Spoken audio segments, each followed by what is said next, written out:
Regarde, oui. Bonjour, chers frères et sœurs. Ça me fait vraiment plaisir de pouvoir être avec vous aujourd'hui et de pouvoir vous apporter la parole de Dieu. Je vous souhaite au nom de Jésus-Christ que toute la paix et toute la joie que vous puissiez avoir, parce que le Seigneur est bon, il nous protège, il nous garde. Même si nous sommes séparés pour un temps, nous sommes distancés, comme on dit de ce temps-ci, quand même nos cœurs sont ensemble. Et puis nous voulons être réunis ensemble par la présence du Saint-Esprit et par l'espérance qui nous anime chacun de nous. J'aimerais continuer aujourd'hui mon enseignement avec vous sur la première épître de Paul aux Thessaloniciens. Vous vous souvenez la semaine dernière que, je dis la semaine dernière, mais c'est une habitude de parler ainsi, là. Vous vous souvenez qu'au dernier enseignement que je vous avais apporté, qu'on avait parlé de la foi agissante des Thessaloniciens, puis de leur amour aussi qui était actif, et puis de cette espérance qui était persévérante. Vous vous souvenez aussi, on va aller voir un peu la situation géographique de l'épître des Thessaloniciens. Vous vous souvenez ici, chers frères et sœurs, que la ville de Thessalonique se trouve ici, dans la Grèce actuelle, si on peut dire. Tu sais, ou peut-être c'est la Roumanie, en tout cas, mais où la Grèce est ici, oui. Enfin, la ville de Thessalonique est ici. Et ici, c'est comme la Turquie. Et puis, voyez-vous, Israël est ici. Et puis, ça, c'est la mer Méditerranée. Donc, on se souvient, Paul était parti d'Antioche, et puis il avait passé par la Galatie, il voulait aller en Galatie, mais le Saint-Esprit lui avait demandé plutôt de continuer, puis il s'était rendu ici, en Macédoine. Et puis, pour annoncer l'Évangile à Philippe. À Philippe, on se souvient qu'ils avaient vécu beaucoup de persécutions. Et puis, de là, ils étaient partis, puis ils avaient annoncé l'Évangile ici dans les villes, mais à Thessalonique. Donc ça nous donne un petit peu, encore là à Thessalonique, il avait fallu qu'ils quittent précipitamment encore la ville de Thessalonique. Alors c'est ce qui donne, c'est ce que quand vous lisez la première épître de Paul aux Thessaloniciens, aussi bien comme la deuxième, bien on voit que Paul était très inquiet pour cette jeune église qu'il avait tellement bien accueillie. Et puis, ils avaient été obligés de quitter précipitamment. Donc, ils avaient de Athènes, Timothée était revenu, et puis il avait encouragé l'Église, puis il était revenu donner les nouvelles de l'Église à Paul qui était à Athènes avec d'autres. Et puis, ce qui a donné lieu à l'épître aux Thessaloniciens, les deux épîtres aux Thessaloniciens. Aussi, je me répète, là, mais les Thessaloniciens étaient très inquiets pour les personnes qui étaient décédées. Et puis, parce qu'ils se demandaient si, lorsque le Seigneur viendrait pour les chercher, si ces personnes-là bénéficieraient du salut comme eux. Et puis, mais Paul a écrit, c'est un des thèmes centraux vraiment les deux épîtres aux Thessaloniciens. On dit les deux lettres aux Thessaloniciens parce qu'on pense vraisemblablement qu'elles étaient très rapprochées l'une et l'autre. Et puis qu'il y avait des choses qui avaient besoin d'être clarifiées au sujet du retour du Seigneur. Mais lorsque Paul leur écrit, on va regarder ensemble l'épître aux Thessaloniciens, c'est très encourageant. Donc juste on peut dire un petit briefing pour nous remettre dans la situation de l'épître aux Thessaloniciens. Je vais retourner à mon pupitre. Puis, on va ensemble ouvrir l'épître aux Thessaloniciens.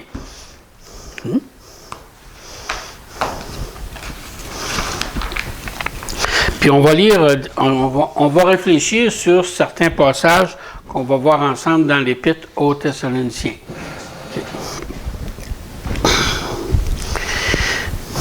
Donc, on l'a vu tantôt, la foi agissante, l'amour actif et la persévérance soutenue par l'espérance. Maintenant, on va continuer à lire encore un peu. Et vous savez bien, je lis à partir de la Bible du Sommeur, et vous savez bien, puisque vous avez vu comment nous nous sommes comportés parmi vous pour votre bien.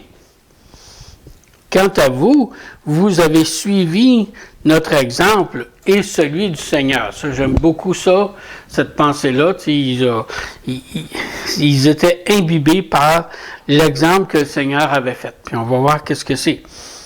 Car vous avez accueilli la parole au milieu d'épreuves nombreuses et avec la joie que produit le Saint-Esprit. Paul parlait aux Thessaloniciens, puis malgré les grandes épreuves qu'ils avaient vécues, ce que ça avait donné comme résultat, c'était de les encourager, de les fortifier ensemble. Et puis, vous savez aussi, nous aussi, c'est pareil dans l'épreuve. L'épreuve peut faire deux choses. Soit que l'épreuve peut décourager une personne complètement, puis qu'elle, à ce moment-là, c'était un peu comme une personne qui aurait reçu l'Évangile dans une terre pierreuse ou plein ou d'épines ou sur le bord du chemin. Ou soit qu'au contraire, les épreuves encouragent et fortifient et donnent beaucoup de joie. Puis ce qui fait en sorte que cette foi-là grandisse dans les cœurs, c'est la joie. Voyez-vous, vous avez accueilli la parole au milieu d'épreuves nombreuses, mais avec la joie que produit le Saint-Esprit. Ben, gloire à Dieu, parce que cette joie-là, c'est le Saint-Esprit qui la met dans nos cœurs puis qui nous fait grandir. Ainsi, vous êtes devenus à votre tour des modèles pour tous les croyants de la Macédoine et de l'Achaïe. Et puis c'est ce que je prie pour chacun de nous, qu'on ne se laisse pas décourager par les choses qu'on vit ou par les différentes épreuves, mais bien au contraire, qu'on soit un modèle pour les frères et sœurs, puis pour les gens qui nous entourent. Combien de fois on a entendu parler de gens qui regardent les chrétiens et qui sont encouragés, qui se demandent d'où est-ce que les gens trouvent l'énergie, la joie, l'amour. Et alors, j'espère que c'est notre cas, que les gens nous regardent et puis qu'ils sont inspirés par ce que nous vivons.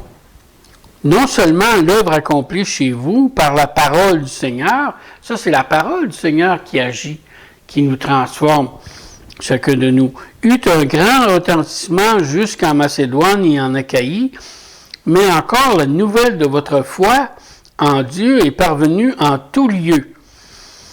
Et nous n'avons même pas besoin d'en parler.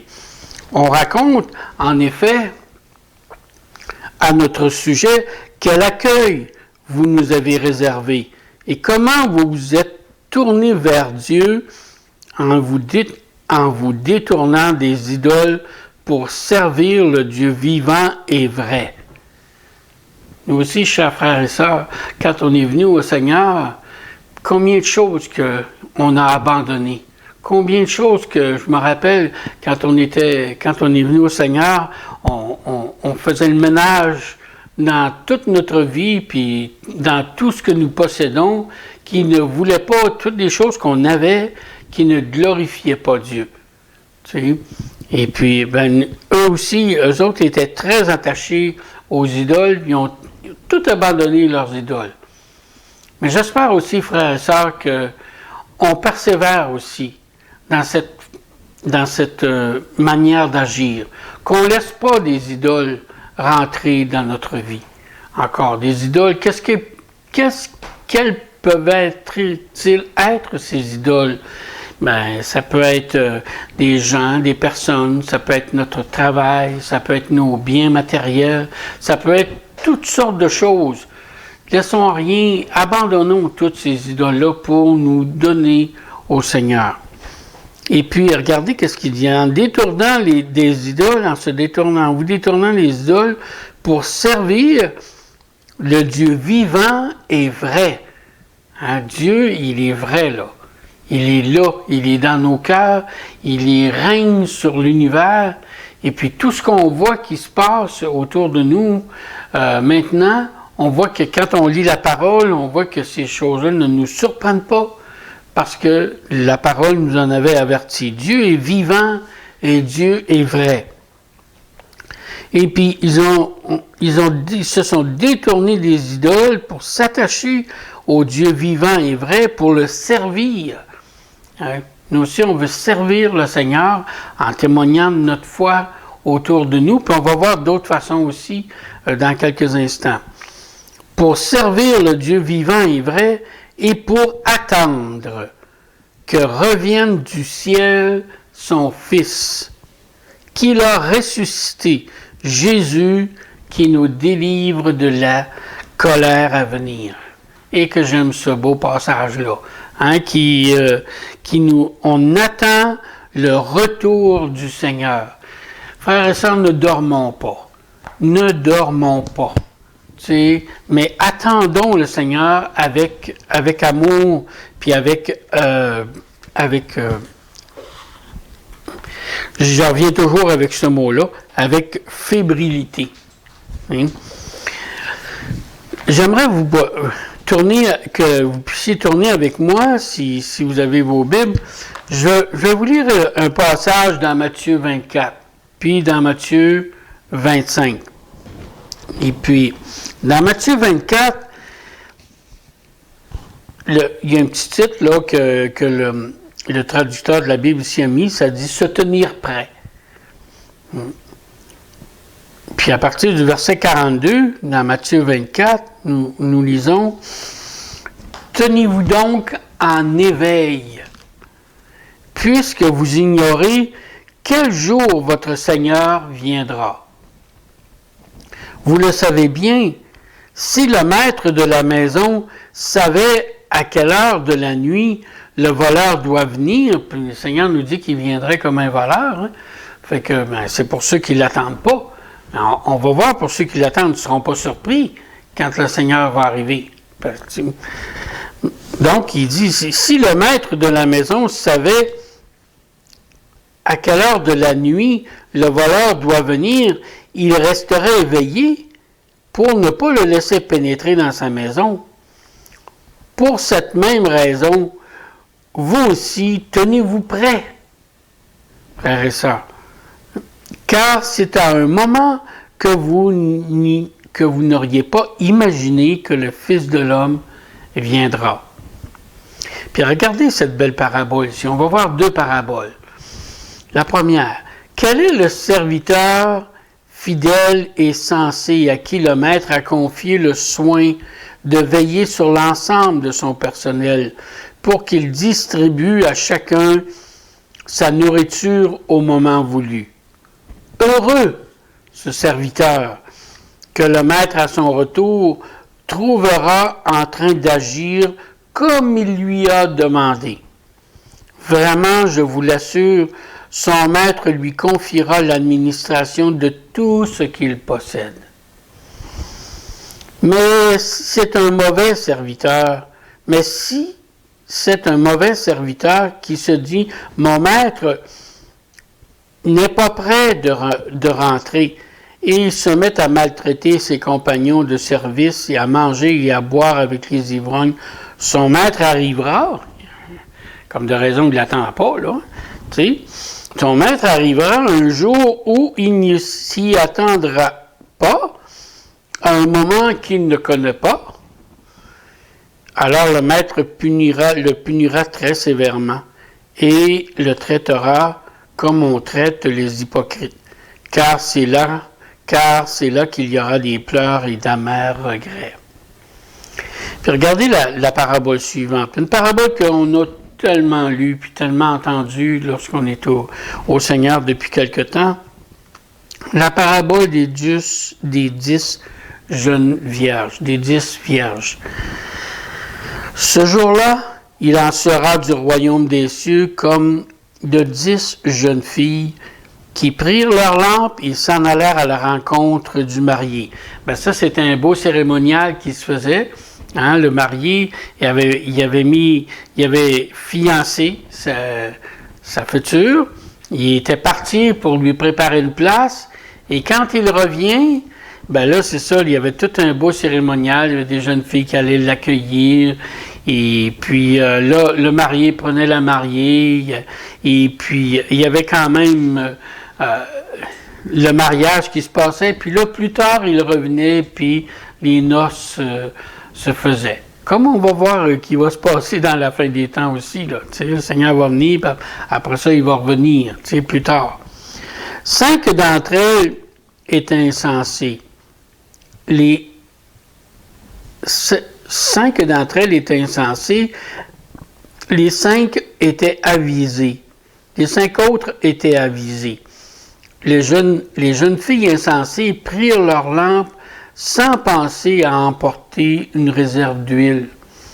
Mais celles qui étaient avisées prirent avec leurs lampes des flacons contenant de l'huile. Comme le marié se faisait attendre, elles s'assoupirent toutes et finirent par céder au sommeil. Au milieu de la nuit ou à minuit, un cri retentit « Voici l'époux! Allez à sa rencontre! »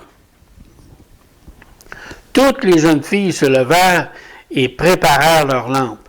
Alors les jeunes filles, insensées, s'adressèrent à celles qui étaient avisées. « Donnez-nous de votre huile, car nos lampes sont en train de s'éteindre. » Mais celles-ci leur répondirent « Non, il n'en aura jamais assez pour nous et pour vous. Courez plutôt en acheter chez le marchand. » Elles partirent en chercher. Pendant ce temps, le marié arriva, celle qui était prête. Remarquez bien là, celle qui était prête. Entrèrent avec lui dans la salle de noces et l'on ferma la porte. Plus tard, les autres jeunes filles arrivèrent à leur tour et elles eurent beau crier « Seigneur, Seigneur, ouvre-nous !»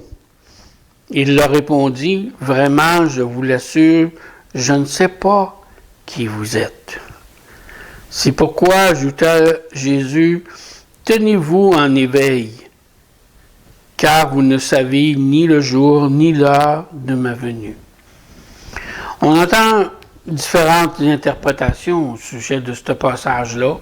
Certains vont dire, par exemple, que l'huile, ben, c'est le Saint-Esprit, qui appartient,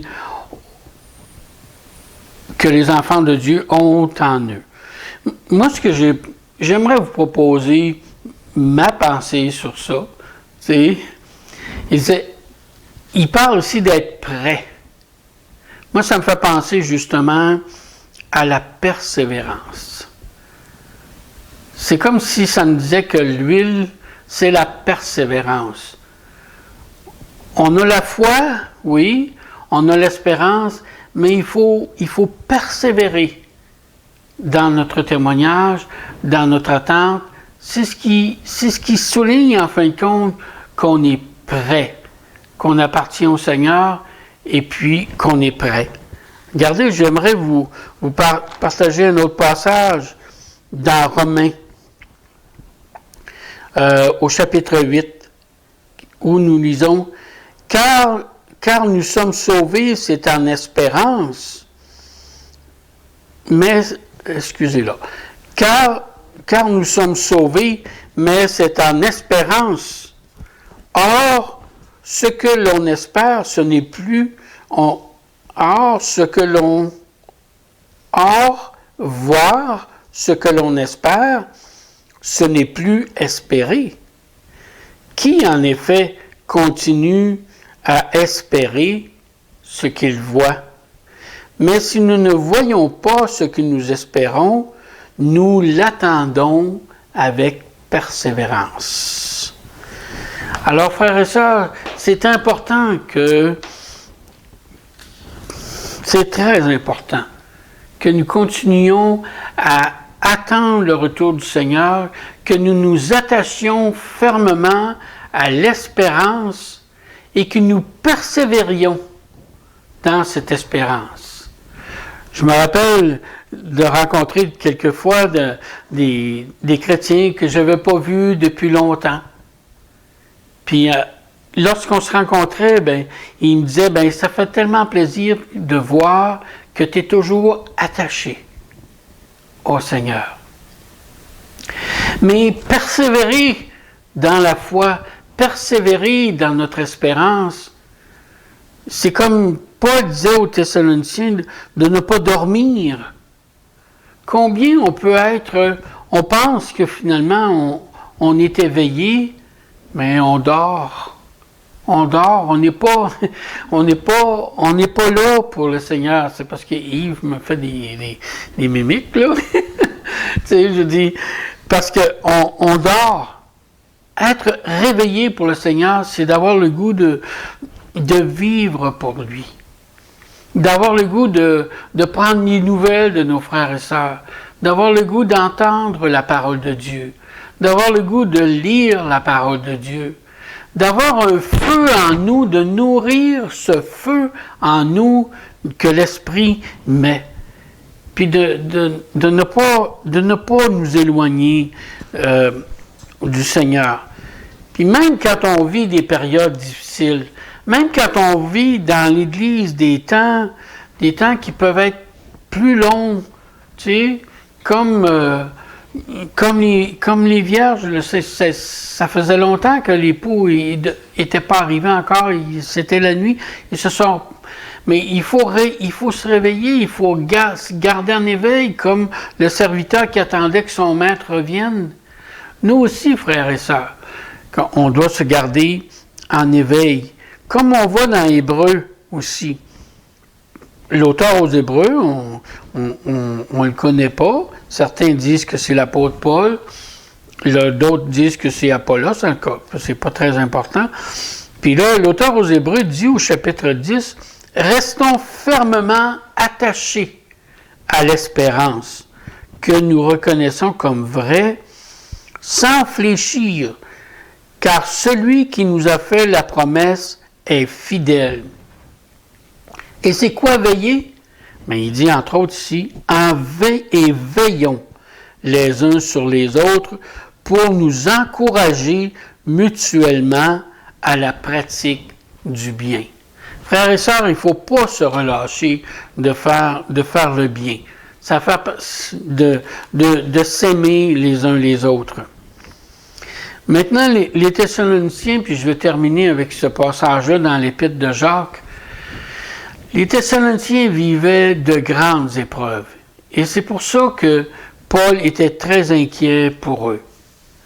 Puis nous autres aussi, là, on peut avoir à vivre des épreuves, des grandes épreuves. Il peut y avoir des frères et sœurs, on ne sait pas qu'est-ce qui peut arriver avec cette épidémie.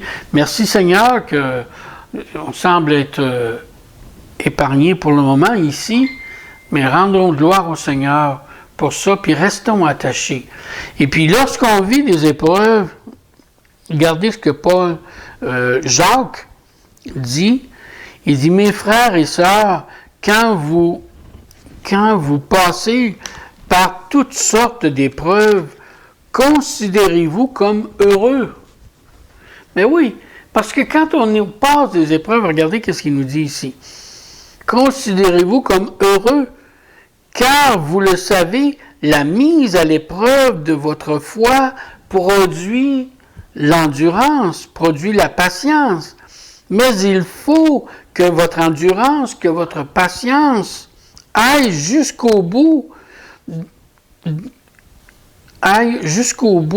de ce qu'elle peut faire pour vous, pour que vous parveniez à l'état d'adulte, à l'état d'âme fait, et que soyez plein de force des hommes auxquels il ne manque rien. Ben, on le voit souvent, là. Vous savez, quand on dit dans la vie là, qu'on a vu passer de l'eau en dessous des ponts, là, ben c'est ça, ça veut dire qu'on a été On a été formés à l'école de la vie. Puis les épreuves, ce qu'elles font, c'est qu'elles nous façonnent. Elles nous rendent encore plus forts, plus matures. Alors, gardons notre cœur attaché au Seigneur. Puis lorsqu'on vit des épreuves comme ce qu'on vit présentement, ben, il ne faut pas se décourager.